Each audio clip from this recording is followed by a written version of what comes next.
Saguaro National Park, in the deep south of Arizona, was America's first national park, established largely to safeguard a plant species. Plants are in charge here, despite the fact that this is a desert environment.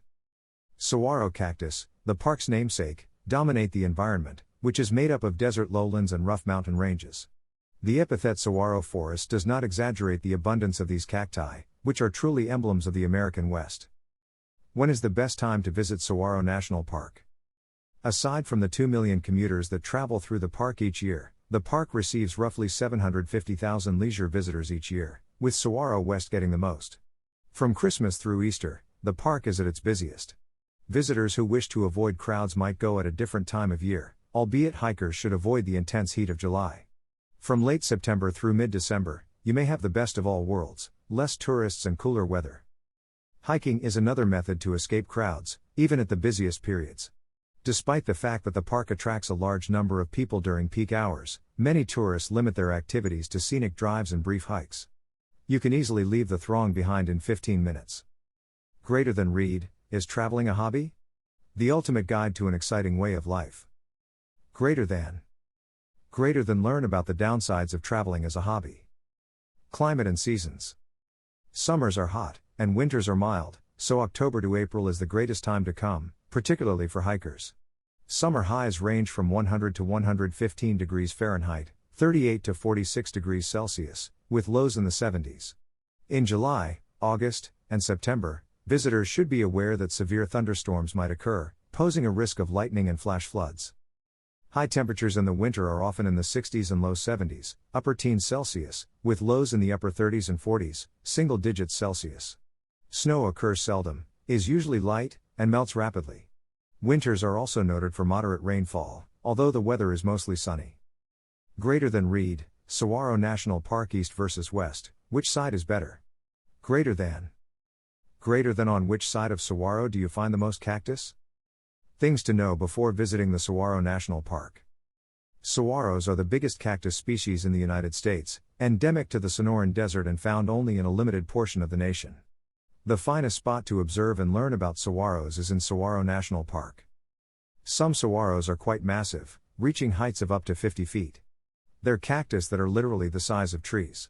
Seeing a towering saguaro in person is humbling, even if you think you know them from Western films and images. For millennia, saguaros have played a vital part in local Native American legend because to its human-like appearance.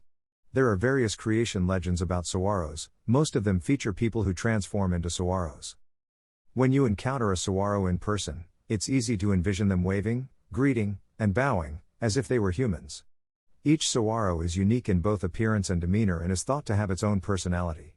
In addition, the saguaro's fruits constitute a major part of the indigenous cuisine. Greater than read, 8 best hikes in Saguaro National Park rated. Greater than learn about Valley View Overlook Trail. Sunrise at Arizona's Saguaro National Park.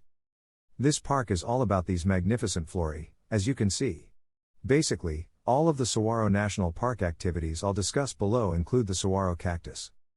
2 districts of Saguaro National Park, West versus East. Saguaro is a very accessible park. It is made up of 2 districts that effectively sandwich the city of Tucson, Arizona, which has a significant airport. Both neighborhoods are within a short drive from downtown Tucson. What is the difference between Saguaro National Park West and Saguaro National Park East? You may be wondering what the distinction is between Saguaro National Park West, Tucson Mountain, and Saguaro National Park East, Rincon Mountain. The answer is a resounding yes. The Western District is much younger and smaller than the Eastern District. This is where you'll find the densest concentration of saguaros, as well as younger saguaro woods. Established in 1994, when Saguaro officially converted from a national monument to a national park, this is where you'll find the densest concentration of saguaros, as well as younger saguaro forests. The terrain is made up of rocky ridges and desert grasslands due to the lower elevation. The oldest saguaro woods, on the other hand, may be found in the eastern side of Saguaro National Park, which has a larger average number of individual saguaros. This section, which is many decades older than West Saguaro National Park, is also significantly higher in elevation. It has pine oak woods and mixed conifer forests in addition to the typical saguaro forests. The Tucson Mountain District, in general, is more visitor-friendly than the Rincon Mountain District, which is much bigger, rockier, and inaccessible, with just one short loop route. Saguaro National Park has 10 fun things to do. Both districts have Saguaro National Park attractions. Don't restrict yourself to just one visit. To get a true feeling of what this park, and the surrounding area, is all about, you should go to both.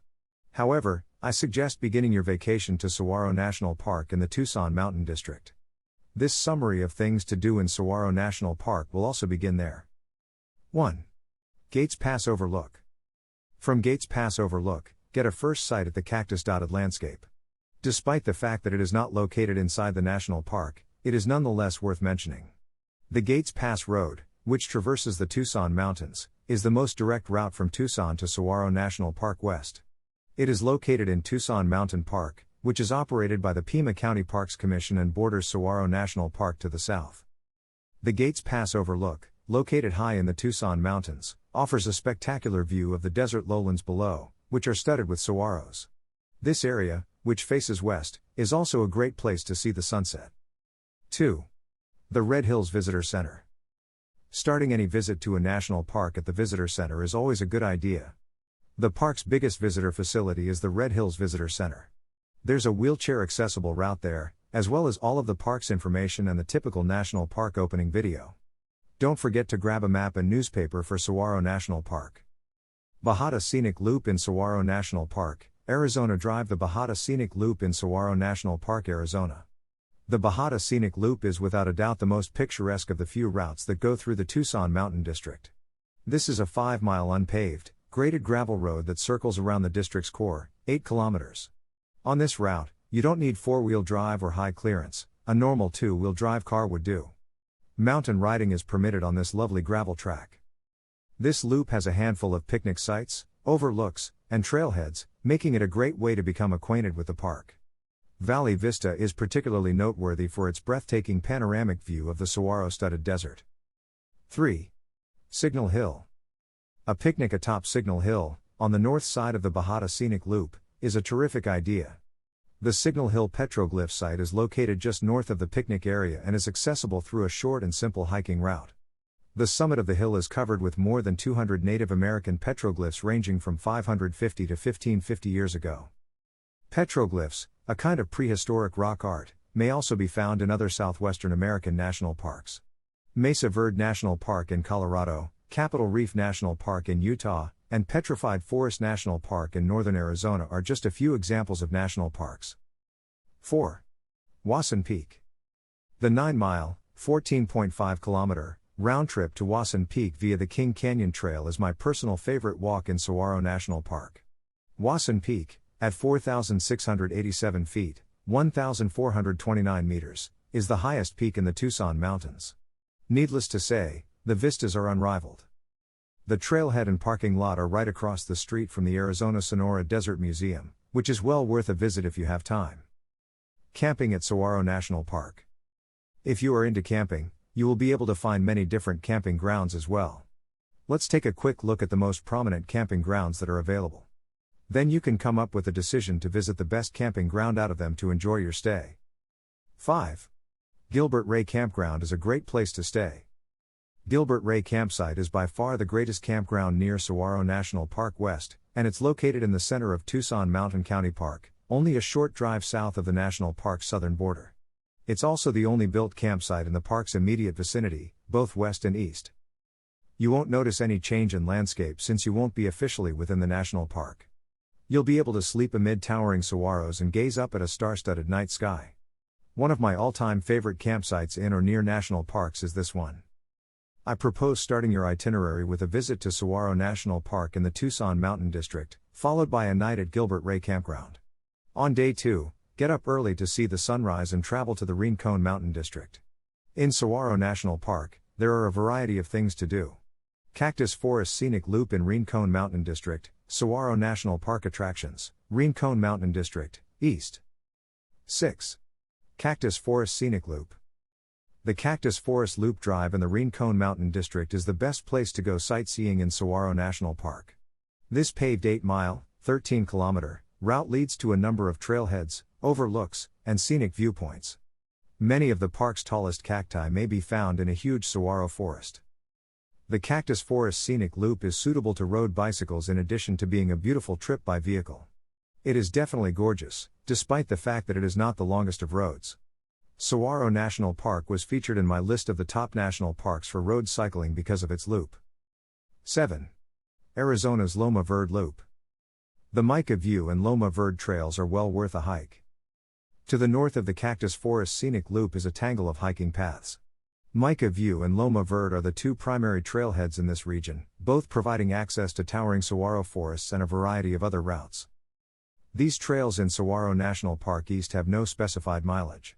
You are free to walk about and travel as far as you want. The various interconnecting paths enable you to design your own trip. I assure you'll have a great time exploring this section of the park, whether you stay close or venture far. Activities in Saguaro National Park. People who visit the Saguaro National Park will be able to discover numerous activities as well. These activities will ensure that you don't get bored from the time that you spend at the park. Instead, you will fall in love with all the great activities that are available to you. See the spring wildflowers. A large number of plant species may be found in Saguaro National Park. This is due to the significant height differences between the two districts, which result in different living zones. The Rincon Mountain District has roughly 1,400 plant species, whereas the Tucson Mountain District has 400. There are a lot of blooming plants among them. In the spring, desert plants, cacti, and succulents, in particular, produce stunningly vivid blooms. This also applies to saguaros. Final words. Summer visits are discouraged due to the park's location in the heart of the southern Arizona desert. Temperatures of above 100 degrees Fahrenheit, 40 degrees Celsius, are not uncommon. From autumn until spring, the weather is ideal for hiking, cycling, and other outdoor activities.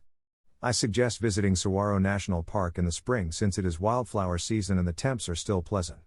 The months of March, April, and May are usually the best and most lovely for visiting the park.